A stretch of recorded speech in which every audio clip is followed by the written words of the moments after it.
Hey there, bibliophiles and knowledge seekers.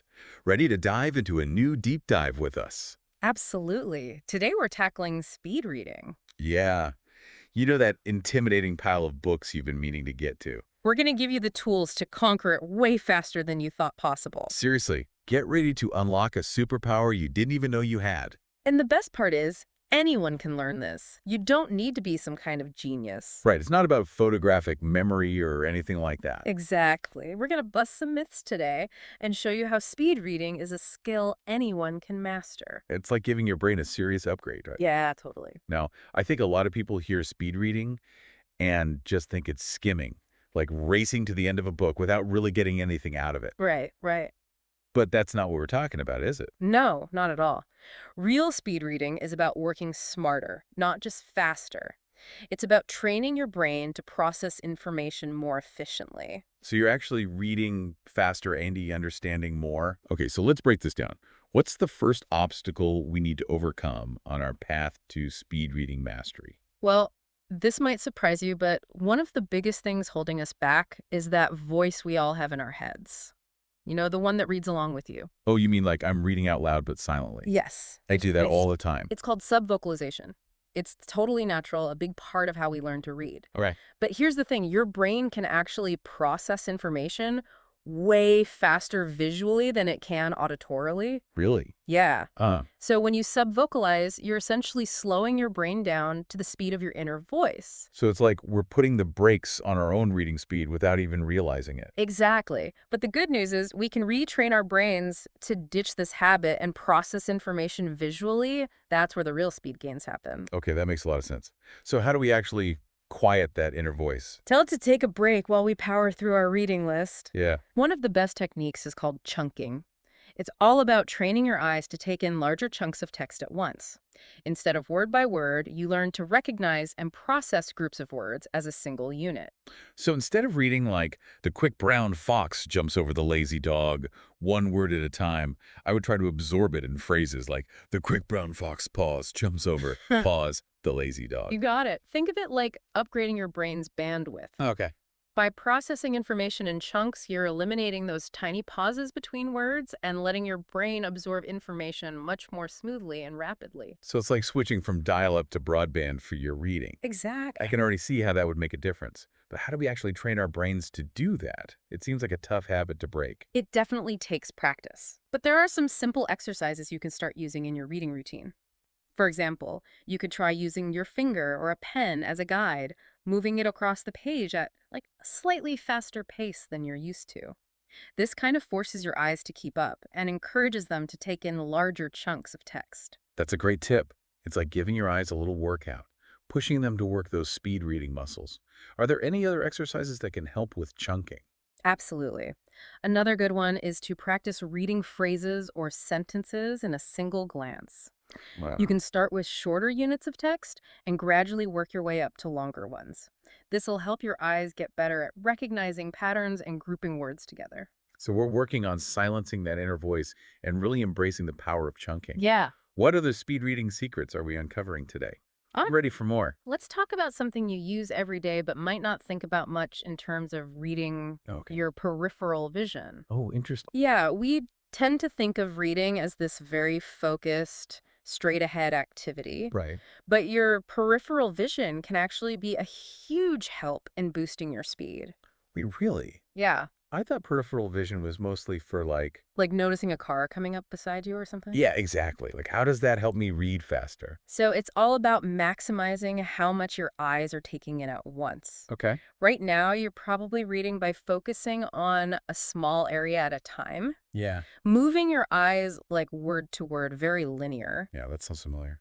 But your eyes can actually take in information from a much wider area. Really? Yeah. And with practice, you can train yourself to use your peripheral vision to kind of register the words on either side of your central focus. So Interesting. you're kind of expanding how much text you're processing with each glance. So instead of like a spotlight, it's more like a floodlight. Exactly. Wow. Okay, I like that, going from like standard definition TV to a panoramic IMAX screen. That's a great way to put it. You're still focusing on the center, but you're also kind of registering the edges, gathering information from a much broader view. That's incredible. I can see how that would really speed things up. Yeah. But this is a lot of talk about retraining my eyes and brain. Are there tools or anything that can help with this? Absolutely. Because remember, speed reading is a skill. Right. And like any skill, it benefits from the right tools and training. Okay, so what kind of tools are we talking about? Well, one that I always recommend is called Spreeder. It's an app that flashes text on the screen at controlled speeds, Okay. and it gradually increases the pace as you get comfortable. So it's like a treadmill for my eyes. Exactly. It's slowly pushing me to process information faster. Exactly. It helps your brain adapt to processing information at a faster rate. And a lot of people find it really, really helpful for developing those speed reading muscles. That's awesome. Any other tools or techniques that you find particularly effective? Absolutely. Another powerful one is mind mapping. Oh, I've heard of mind maps. Yeah. Aren't those the diagrams people use to kind of organize their thoughts? Exactly. Yeah. And they can be so helpful for speed reading, too. Really? Yeah. So as you read, try creating a mind map to visually represent those key concepts Right. and their relationship to each other. So this active engagement not only helps with comprehension, but it also really strengthens your recall of the material later on. So it's not just about speed, it's about making sure I'm actually remembering what I read. Exactly. Because to be honest, that's one of the things I worry about with speed reading. I don't want to just breeze through a book and forget everything I just read. Yeah, and that's a really valid concern, and it highlights a really important point. Speed reading isn't just about racing to the finish line. It's about understanding and retaining the information you're taking in. So we're speeding up our reading, but we also want to make sure that we're really remembering everything Right, and exactly. we're retaining all this great information. Yeah, absolutely. So one of the most effective techniques for long-term retention is called spaced repetition. Right. And it's based on this idea that our brains are way more likely to remember something if we revisit it at those increasing intervals. So instead of just like cramming everything into one session, it's better to kind of space out our review over time. Exactly. Like, let's say you're reading, I don't know, a really interesting biography. Okay. So instead of just reading it once and hoping for the best, you could, as you go, jot down those key points, dates, things like that, Right. then review those notes, like soon after you finish the book, then again a few days later, and then again maybe a week or two later. Okay. Each time you revisit the material, it really kind of gets cemented into your long-term memory. It's like you're setting little reminders for your brain Exactly. to revisit these important nuggets of information. Yeah. So it's not just about how fast I read, but also how strategically I'm reviewing what I learned. Right, exactly. Are there any other techniques that can help kind of solidify those memories even further? Yeah, definitely. Another powerful one is active engagement. So that means that instead of just passively kind of absorbing the information, you're trying to actively interact with it. Okay. So, for example, after you finish a chapter, Yeah. take a few minutes and just like summarize the key points, but do it in your own words. Okay. Or you could even jot down any questions that popped up for you. Or, Interesting. yeah. Or even just try explaining what you learned to somebody else. That's a good one. That makes a lot of sense. It's like the difference between just watching a documentary and having like a really engaging discussion about it afterwards. Yeah. You're just going to remember so much more if you've actually like really engaged with the material. Yeah, and the cool thing is that all these techniques, it's not just about speed reading. Yeah. They help you with like learning and comprehension overall. Right. So you'll find that you're just better at absorbing information and remembering it in all parts of your life, That's awesome. not just when you're reading. Wow. This has been incredible. I feel like I've learned so much. It's been fun. It really is like I have a whole new perspective on reading and learning now. Oh, that's great to hear. Yeah. What was it like for you when these techniques like first started clicking for you? Honestly, it was like a light bulb moment. Like the first time I realized I was reading at twice my usual speed and it was effortless.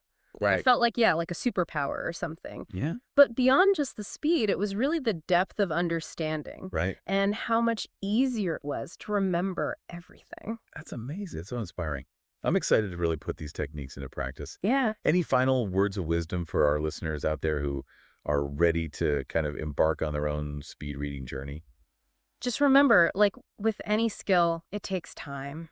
Right. Be patient with yourself and celebrate those small victories as you go.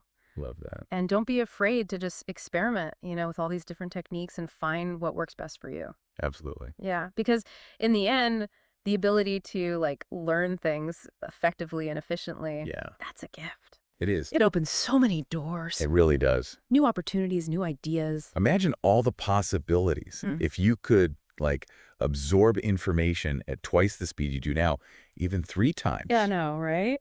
It's incredible. What goals could you achieve? Yeah. What new things could you explore? So much you can do. This is just the start of your speed reading adventure, guys. Enjoy it.